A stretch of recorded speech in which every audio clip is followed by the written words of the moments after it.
Hello everyone.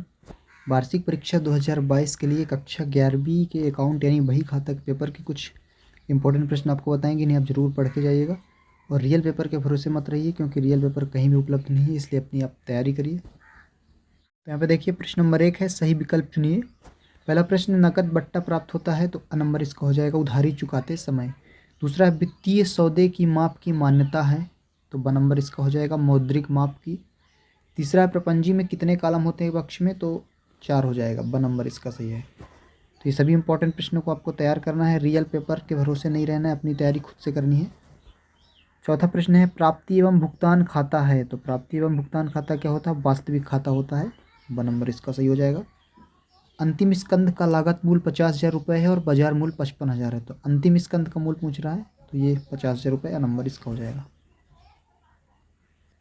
प्रश्न number 2 में देखेंगे, रिक्त स्थानों की पूर्ति कीजिए। पहला प्रश्न है, लेखा शास्त्र में मौद्रिक लेन देनों का लेखा किया जाता है, तो यहाँ पर मौद्रिक हो जाएगा, पहले का हो जाएगा मौद्रिक। ये प्रश्न आपके विकल्प में भी आ सकते हैं, एक शब्द वाक्य उत्तर भी में भी आ सकते हैं, तो इनको तैयार करते जाना आपको। दूसरा, तलपट के शेषों से अंतिम खाते तैयार किए जाते हैं, तो यहाँ पे हो जाएगा अंतिम। तीसरा है, गुप्त संचय दायित्वों को बढ़ाकर बनाया जाता है, तो यहाँ पे क्या हो जाएगा, बढ़ाकर। इसके आगे देखिए, चौथा प्रश्न है, आय व्यय खाते में आय पक्ष का योग अधिक होने पर यह खाता क्या कहलाएगा, आधिक्य कहलाएगा, तो यहाँ पे चौथे का हो जाएगा आधिक्य। पांचवा है, MS एक्सेल क्या है, एप्लीकेशन सॉफ्टवेयर है, तो यहाँ पे एप्लीकेशन लिख देना, यहाँ पे दिया हुआ है। प्रश्न नंबर 3 में सत्य सत्य बताइए, इसको देखिए। पहला प्रश्न है, लेखांकन के सिद्धांत सर्वमान्य नहीं है, तो ये सत्य है, पहले का सत्य हो जाएगा। दूसरा है, आहरण एक वास्तविक खाता है, तो ये असत्य है, दूसरे का असत्य हो जाएगा। तीसरा, तलपट को एक निश्चित तिथि पर बनाया जाता है, तो ये सत्य है, तीसरे का सत्य हो जाएगा। चौथा है, लेखांकन में होने वाली अशुद्धियों को काटकर संशोधित किया जा सकता है, तो ये असत्य है। और आखिरी है, टैली सॉफ्टवेयर में 10 लेखांकन वाउचर पूर्व निर्मित हैं, तो ये भी सत्य हो जाएगा। तो आपके सत्य सत्य भी हो गए। इसके आगे प्रश्न नंबर 4 में सही जोड़ी है, इसको देखिए। पहला दिया है, लाभ हानि खाते के नाम पक्ष में लिखा जाता है, तो इसका हो जाएगा अप्रत्यक्ष व्यय। दूसरा, डूबत ऋण संचय, तो डूबत ऋण संचय का क्या हो जाएगा, लाभ हानि खाते के क्रेडिट पक्ष में, जो यहाँ पे दिया है स नंबर पे।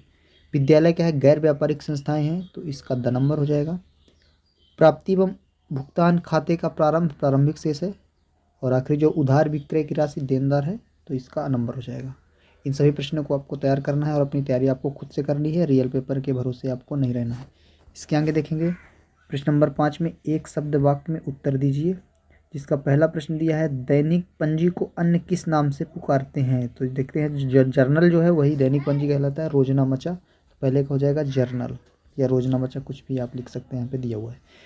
दूसरा, भवन के निर्माण की मजदूरी को मजदूरी खाते में लिखना कौन सी अशुद्धि है, तो सैद्धांतिक अशुद्धि है, क्या है, सैद्धांतिक अशुद्धि।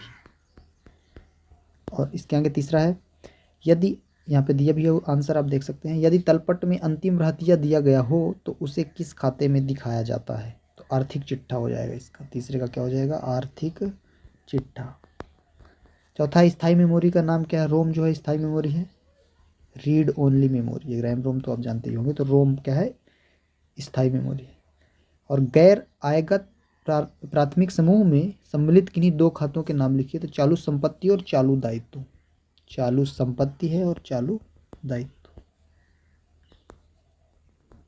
तो ये आपके लेखा शास्त्र का पेपर है, वार्षिक परीक्षा का इंपॉर्टेंट प्रश्न है केवल ये। इसके आगे कुछ और क्वेश्चन आंसर जो आपके लिए इंपॉर्टेंट है उनको दिखा देते हैं। ये आपके वस्तुनिष्ठ प्रश्न जो थे, कुछ हमने बताए। तो देखिए, प्रश्न है, लेखांकन प्रमापों से आप क्या समझते हैं, इसको पढ़ लीजिएगा आप। लेखांकन प्रमाप का अर्थ क्या होता है, लेखांकन प्रमाप या मानक लेखांकन के नियमों, निर्देशों, अभ्यासों के संबंध में वह लिखित वाक्यांश है जो लेखांकन सूचनाओं के प्रयोगकर्ता के लिए वित्तीय विवरणों में समरूपता एवं एकरूपता लाता है, लेकिन मानकों की आड़ में देश के व्यावसायिक वातावरण, प्रचलित कानून, परंपरावाद की अवहेलना नहीं की जा सकती। इसके आगे, कृत्रिम व्यक्तिगत खाता क्या है, इसको पढ़ लीजिए।